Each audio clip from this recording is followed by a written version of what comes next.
Salut à toutes et à tous, le Real gagne les amis, le Real souffre mais gagne. Bon, premier mi-temps catastrophique, deuxième mi-temps, ça va, comme ça, mais voilà. Le Real gagne 1-0, but d'Asensio en fin de match, à la 80e, un truc comme ça. Bah, le Real gagne les amis, on part dans le débrief maintenant. Salut à toutes et à tous les amis, j'espère que vous êtes très bien. Le Real gagne oui, 1-0 grâce à Asensio, pas Ancelotti. Asensio, but d'Asensio en fin de match, vers la 80e minute, je ne me rappelle plus, mais voilà. Une belle frappe dans les cages de Maximiliano qui a fait un bon match. Mais voilà, le Real gagne les amis 1-0, le Real qui s'éloigne du Betis Séville et du FC Séville qui a fait un nul hier face à Osasuna 0-0. Et donc voilà, le Real en profite pour une fois, 1-0, donc on est premier, on est à 8 points d'écart, si je ne me trompe pas, ou 7 points, je dois vérifier, mais voilà, on va voir le classement, il est quelque part par là, les amis, vous allez le voir tout seul. Donc le Real gagne les amis, on va parler, j'ai 3 points, 3 sujets à aborder à propos du match. Pour moi, premièrement, c'est la compo, encore une fois, les choix d'Ancelotti qui sont bizarres, encore une fois, qui font polémique, encore une fois. La prestation, la différence, la première mi-temps, la deuxième mi-temps, il s'est passé quoi, ça c'est le deuxième point, les amis. Et enfin, le troisième point, et ben c'est Gareth Bale. Que fait Gareth Bale au Real Madrid? On ne sait pas. On ne sait pas, franchement, les amis. Je ne comprends pas. On va commencer, les amis, par le premier point du match. C'est la compo. La compo, donc, voilà. Vous l'avez quelque part par là, les amis, bien sûr. Courtois au goal, ça, on est d'accord. Arrière droit, Carvajal, ça, on est d'accord. Marcelo, pardon, arrière gauche, on n'a pas trop le choix. Défense centrale, Militao et Alaba. Le milieu, Camavinga, ok, c'est logique qu'il commence. On aurait pu mettre Valverde aussi, mais voilà, Camavinga, c'est ok.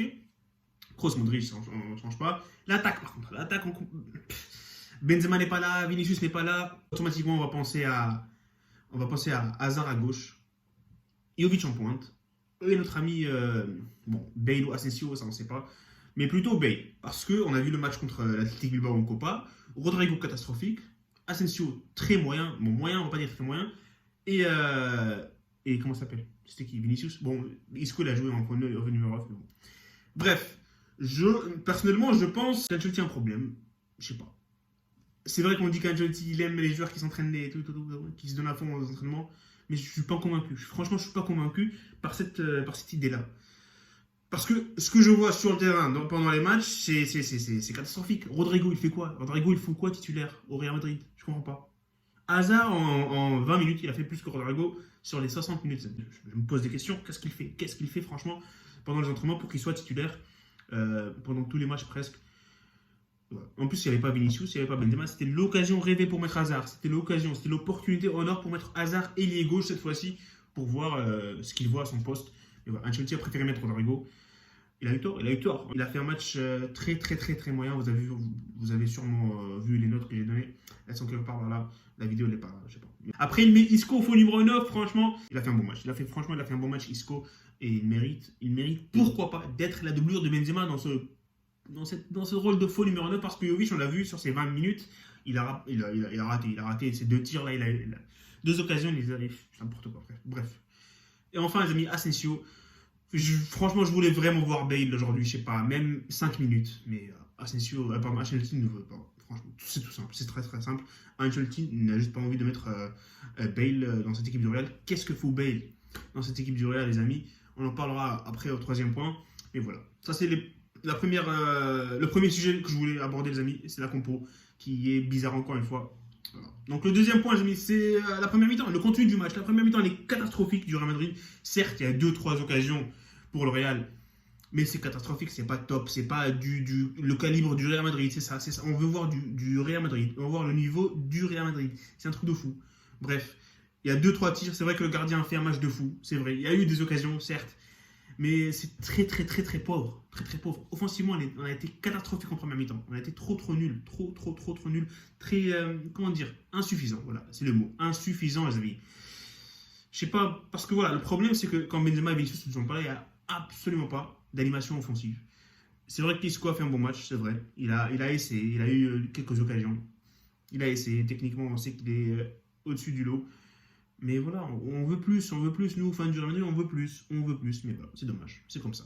Par contre, la deuxième mi-temps, j'ai bien aimé, ce petit changement d'attitude, ce petit switch, comme on dit, avec l'entrée de Valverde à la place de Camavinga, qui a donné beaucoup de fraîcheur, les amis, aux joueurs du Real Madrid.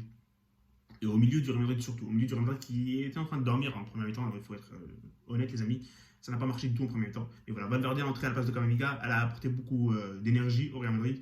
Et on a vu la deuxième mi-temps qui a été complètement, franchement, c'était le jour et la nuit. des occasions. Et des arrêts de côté de Maximiliano, le gardien de Grenade. Je crois qu'il a fait 10 arrêts, un truc comme ça. Bref, un gros match du gardien. Mais voilà, on mérite de gagner au final. On mérite de gagner 1-0, même si on gagne par la plus petite des marges. Je crois que le Real mérite de gagner, même si Grenade a eu quelques occasions. Il y a eu quelques occasions, oui, 3 ou 4 arrêts de Courtois. Et bon, la victoire, elle, devait venir côté Real Madrid. Voilà. Le but, c'était une question de temps. C'était juste une question de temps en deuxième mi-temps. Et voilà. C'était venu par l'intermédiaire, d'Asensio qui a marqué sur une belle frappe bon, on va pas dire une lucarne, mais voilà. C'est une frappe inarrêtable. Bref, victoire du Real donc les amis. Et voilà, on arrive au troisième point. Le troisième point, les amis, le troisième point. Voilà, voilà, Gareth Bale. Franchement, à sa place, si j'étais Gareth Bale, franchement, j'arrête. Je sais pas, je pars. Franchement, je pars. Si je passe derrière Rodrigo dans la rotation après les 2-3 matchs de Rodrigo, les 2-3 derniers matchs, il y a un problème. Le problème, c'est que Gareth Bale, au début de la saison, les amis, je ne sais pas si vous vous rappelez, mais au début de la saison, il a fait un match, 2 ou 3 matchs, il a joué 2 ou 3 matchs avec le Real. 2 secondes, je vais aller checker, les amis. Gareth Bale, les amis, cette saison, au Real Madrid, 3 matchs, 1 but et 1 carton jaune. On va voir Rodrigo maintenant. Rodrigo, les amis, Goes avec le Real Madrid cette saison. Vous allez être surpris. Les amis, parce que c'est triste. C'est vraiment triste. 18 matchs, 0 but et 1 assist. Une passe décisive, 3 cartons jaunes. Je comprends pas. 3 matchs, 1 but, 18 matchs, 0 but. Bref. Vous avez. Voilà, avec le Real, franchement, c'est triste. C'est triste de voir comme ça comment un joueur du calibre de Bale. C'est vrai que Bale n'est pas top et c'est vrai que l'attitude de Bale avec le Real, c'est pas une. Voilà, la relation, elle n'est pas magnifique et tout. Mais quand même, il a fait une belle saison avec Tottenham l'année dernière, avec ce petit prêt. Et je pense qu'il mérite une place. Même de doublure derrière Asensio, ça me va. Parce que Rodrigo, il est vraiment catastrophique. Il doit chercher un prêt ailleurs. Parce que c'est vraiment pas le niveau du Real. Franchement, je le vois, il est vraiment nul. Voilà, tout simplement, il est nul. Bref, les amis, je crois que c'est tout. Important, au final, c'est la victoire. 1-0, même si c'est seulement 1-0. J'avais prédit un score de 3-0, mais voilà. C'est 1-0 pour le Real Madrid, victoire grâce à Asensio et grâce à Militao qui avait un gros match aussi. Bref, les amis, c'était le débrief. Salut et profitez des vôtres.